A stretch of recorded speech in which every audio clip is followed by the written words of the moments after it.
لفظ محبت، اس کے بارے میں علماء لغت کے کئی اقوال ہیں۔ ایک قول یہ ہے کہ محبت کا لفظ الحب، یہ جو لفظ ہے یہ الحبہ سے نکلا ہے، الحب اور الحبہ میں سے نکلا ہے حب یا محبت کا لفظ۔ حب اور حبہ یہ گندم یا جو وغیرہ کے دانے کو کہتے ہیں۔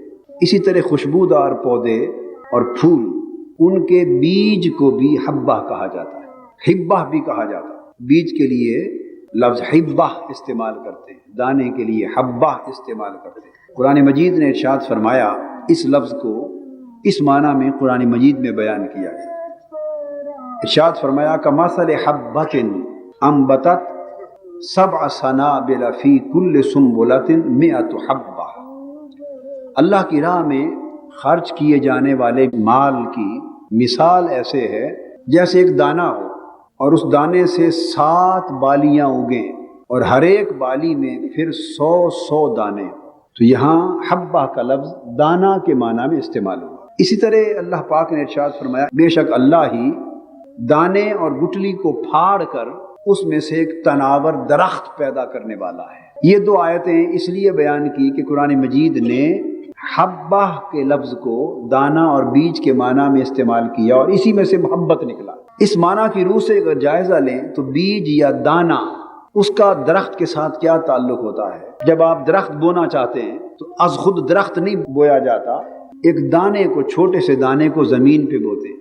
کسی پودے کو اگانا چاہتے ہیں تو ایک بیج زمین میں بوتے ہیں، وہ دانہ، وہ بیج اگ کر ننھی سی کونپل میں بدلتا ہے اور وہ بڑھتے بڑھتے بڑھتے بالآخر تناور درخت ہو جاتا ہے۔ اس پر پھر شاخیں لگ جاتی ہیں، پھر پھل لگتے ہیں، پھول لگتے ہیں، پھر پھل اور پھول پک جاتے ہیں، پھر آپ پھل توڑ کے کھاتے ہیں۔ جب سارا پھل کھا لیتے ہیں تو آخر میں پھل ختم ہو جانے کے بعد وہی دانہ آپ کے ہاتھ میں رہ جاتا ہے جس سے درخت کی ابتدا ہوئی تھی۔ جب پھل کھا لیتے ہیں تو وہی بیج آخر پہ بچ جاتا ہے جس سے اس پودے کی ابتدا ہوئی تھی۔ اس کا مطلب یہ ہوا کہ دانہ درخت کی ابتدا بھی ہوتا ہے اور وہی درخت کی انتہا بھی ہوتا ہے۔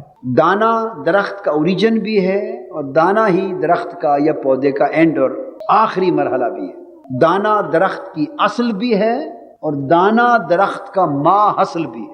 جس طرح دانہ اور بیج، اب اس میں شاخیں نکلیں گی، پھل لگیں گے، پھول لگیں گے، پھل کا جو ذائقہ ہوگا وہ پھل نے کہیں سے حاصل نہیں کیا، وہ ذائقہ اس کو شاخوں نے نہیں دیا، وہ ذائقہ اس کو تنے نے بھی نہیں دیا۔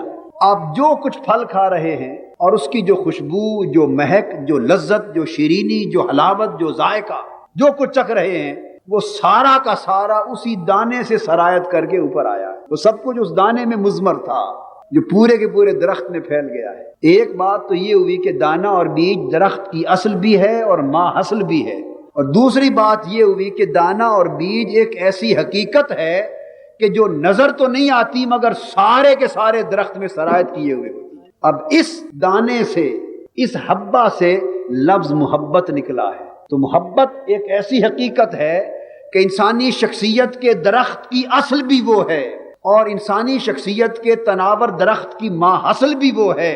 محبت ایک ایسی حقیقت ہے جو اس سر کی آنکھ سے دکھائی تو نہیں دیتی مگر سر سے پاؤں تک پورے جسم میں سرایت کر جاتا ہے، اور انسان کی پوری شخصیت میں سب سے زیادہ مؤثر ترین حقیقت اسی محبت کی ہوتی ہے۔ وہ محبت چاہے تو انسان کو گھر بار چھڑا کے صحراؤں میں پھرا دے، وہ محبت چاہے تو نرم و گداز بستر چھڑا کے سر کٹوا دے، وہ محبت چاہے تو جسم کا خون بہا دے، محبت چاہے تو سر کو نیزوں پہ چڑھا دے۔ مؤثر حقیقت جو پوری کی پوری زندگی کو بدل کے رکھ دیتی ہے، جو پوری زندگی کا رخ متعین کر دیتی ہے، جو پوری زندگی کو ایک خاص سیرت، ایک خاص نہج، ایک خاص جہت اور ایک خاص کردار عطا کر دیتی ہے، اس خاص حقیقت کا نام محبت ہے۔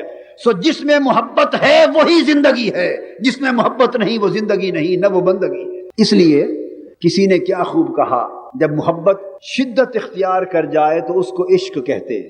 کسی نے کیا خوب کہا کہ عشق اول، عشق آخر، عشق کل، عشق شاخ ہو، عشق نخل ہو، عشق گل۔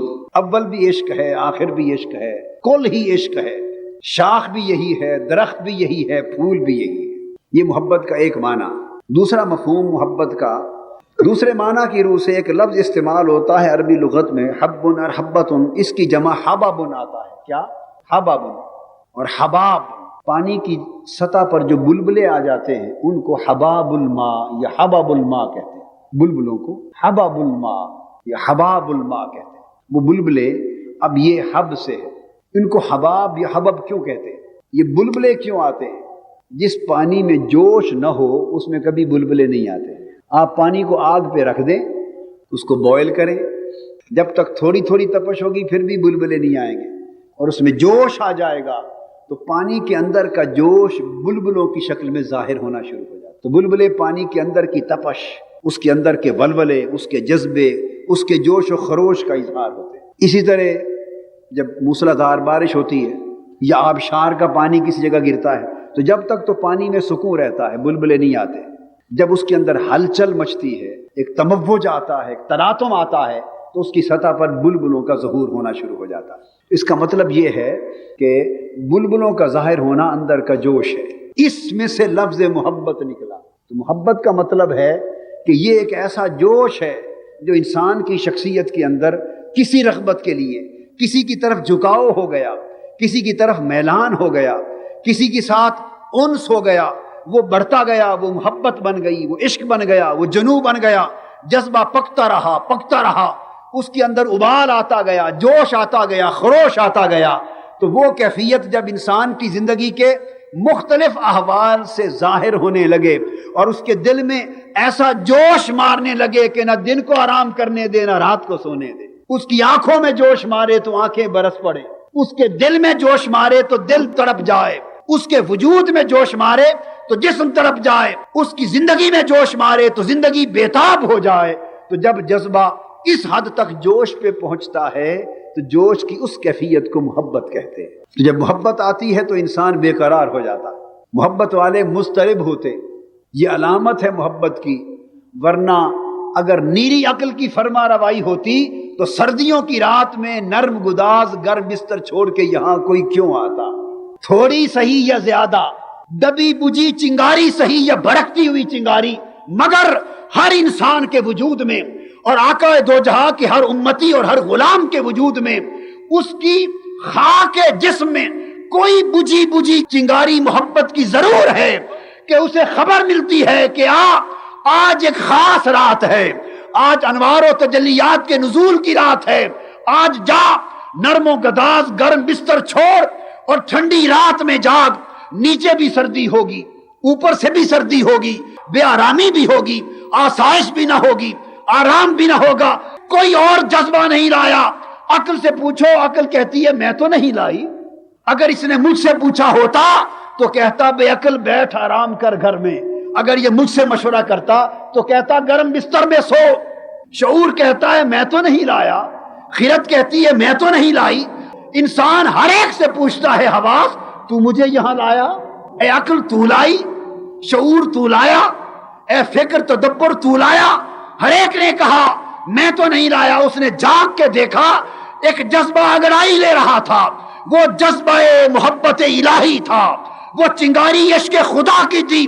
وہ بولی میں تجھے گرم بستر چھوڑ کے ٹھٹھرتی سردی میں لے آئی ہوں اس لیے کہ اے نادا ایک رات جاگ، یہ چنگاری جو بجھ رہی ہے شاید کوئی ہوا آئے اور چنگاری شعلہ بن جائے، شاید رحمت کا کوئی جھونکا آئے، شاید مالا اعلیٰ سے کوئی جھونکا نیچے اترے، شاید عالم بالا سے رحمت کی کوئی فضا آئے، شاید گنبد خضرا سے نگاہ اٹھے، شاید مدینہ کی وادیوں سے کوئی ہوا کا جھونکا آئے اور یہ ایمان کی چنگاری، یہ ایمان کی حرارت، یہ محبت کی چنگاری، یہ عشق کی چنگاری، یہ طلب حق کی چنگاری، یہ وصال حق کی چنگاری، یہ طلب آخرت کی چنگاری جسے مادیت نے بجھا دیا ہے، جسے حرص و ہوا نے بجھا دیا ہے، جسے اس ظالم دنیا کے ہوس نے بجھا کے رکھ دیا ہے.